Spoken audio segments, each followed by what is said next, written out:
देखो दृष्टि से क्लासेस मिली, मैंने सारी क्लासेस करी और उनके जो नोट्स मिले मैंने लिख लिया उस समय पे।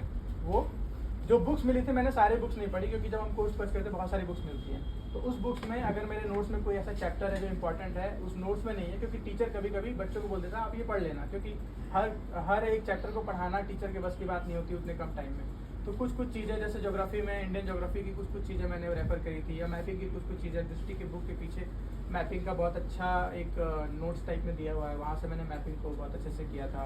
IR के लिए जो बुक मिली है काफ़ी अच्छी है। पॉलिटी मैंने पूरी बुक दृष्टि से करी है, लक्ष्मीकांत मैंने नहीं पढ़ा है, मेरी लक्ष्मीकांत ऐसे खाली पढ़ी हुई है। कुछ चैप्टर जो दृष्टि के बुक में नहीं थे मैंने वही पढ़ा हुआ है, ठीक है, सुधांशु को पता है। तो मैंने वो करा था और बाकी सब नोट्स पूरा मैंने नोट्स पढ़ा, ठीक है। कुछ बुक्स दृष्टि की पढ़ी और बाकी सब नोट्स। जो मार्केट में जैसे स्पेक्ट्रम वगैरह या अलग से बुक्स वो आपने रेफर नहीं पढ़ी, मेरे पास स्पेक्ट्रम भी नहीं है, मेरे पास NCERT भी नहीं है, क्योंकि NCERT का समअप करके टीचर आपके नोट्स में दिला देता है, तो आप लोग झूठ मूठ का 2-3 बार 4 बार NCERT पढ़ते रहते हैं, ठीक है। पढ़ सकते हैं अगर आप पढ़े हैं तो। मेरे को भरोसा था नोट्स पे, क्योंकि मैंने जब NCERT पढ़ा ना तो मैंने बोला ये तो नोट्स में मेरे हैं, जब पहले से ही नोट्स में है तो दोबारा NCERT क्यों पढ़ना, ठीक है। तो फिर वो एक बर्डनसम हो जाता है, तो मैंने बस नोट्स ही पढ़ा है। मैंने ज्योग्राफी का तो पूरा ही नोट्स पढ़ा है, NCERT बिल्कुल नहीं पढ़ी है।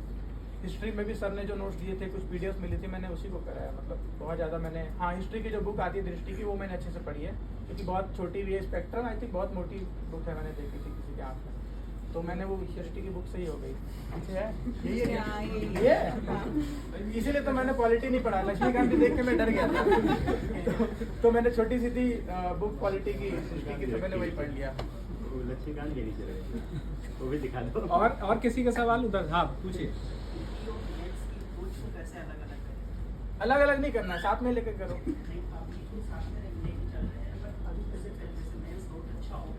हाँ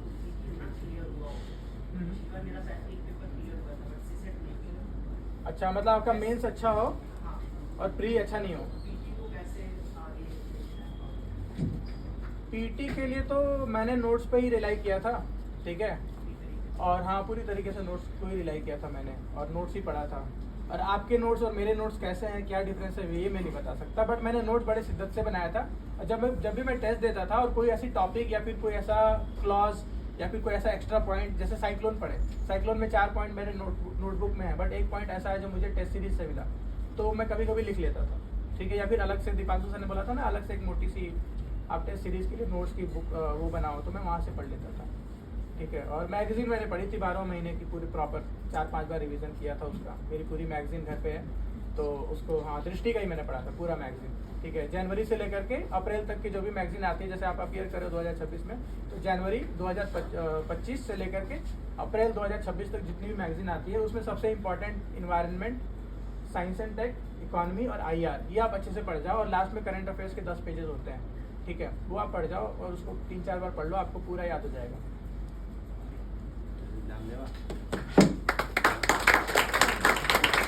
और इधर से भी कोई था क्या? ठीक है, क्वेश्चन हो रहा है, जैसे प्रिपरेशन से मैं ढेर सारे जो है प्रॉब्लम होगी, हाँ। जैसे कंसिस्टेंसी रिलेटेड हो गई, आंसर लिखने की प्रॉब्लम हो गई, तो आप इस कैसे सॉल्व कीजिए? कंसिस्टेंसी और आंसर राइटिंग, आंसर राइटिंग, अभी तो टाइम नहीं है आंसर राइटिंग का, ठीक है। जब आप करेंगे तो आप आंसर राइटिंग में आप ये इंश्योर कीजिए कि अगर आप कोई टेस्ट सीरीज ज्वाइन किए हैं तो उस टेस्ट सीरीज में बैठ के करें। मेरे लिए हर दिन 2 क्वेश्चन 3 क्वेश्चन के आंसर लिखना बड़ा ट्रबलसम था, ठीक है।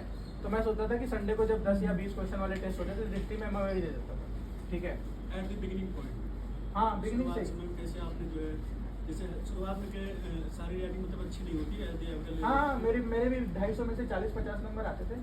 फिर मैं वो कॉपी लेकर के शेष नारायण सर यहाँ पे मेंटोर है, मैं उनके पास जाता था, ठीक है, ढेर सारे सजेशंस, ठीक है, और ढेर सारे एडजेक्टिव वहाँ से मिलते थे, फिर मैं उस पर काम करता था, फिर वो 40 से 50 नंबर आता था, फिर अगले टेस्ट में जाता था, फिर 60, फिर 70, फिर 80, लगा इसको 2-3 महीने, पर धीरे धीरे एक ही मेंटर को मैंने पकड़ लिया था, बार बार उनके पास जाता था, उन्हीं सेशन पे काम करता था। और जो प्रॉब्लम आती है जैसे प्रिपरेशन में कंसिस्टेंसी नहीं हो पाती है और ढेर सारे कंसिस्टेंसी नहीं होती है तो आपकी ये पर्सनल प्रॉब्लम है, या तो मोबाइल में आप बिजी होंगे, या दोस्तों के साथ बिजी होंगे, या फिर यूट्यूब में आप लग जाते हो तो यूट्यूब में चल घुस जाते होंगे, तो ये आपकी पर्सनल प्रॉब्लम है। आपने 1-2 साल जैसे लगाया है, हाँ, तो एक माइंड सेट कैसे रहा आपका? मैं घर पे था, बंद था, कोई दोस्त नहीं थे, कोई चाय की दुकान नहीं थी सामने, और घर में मोबाइल भी ज़्यादा चलाता तो पापा टोक देते थे, और घर पे अगर किसी से 5 मिनट बात कर लो फ़ोन पे तो पापा 4 बार सुना देते थे।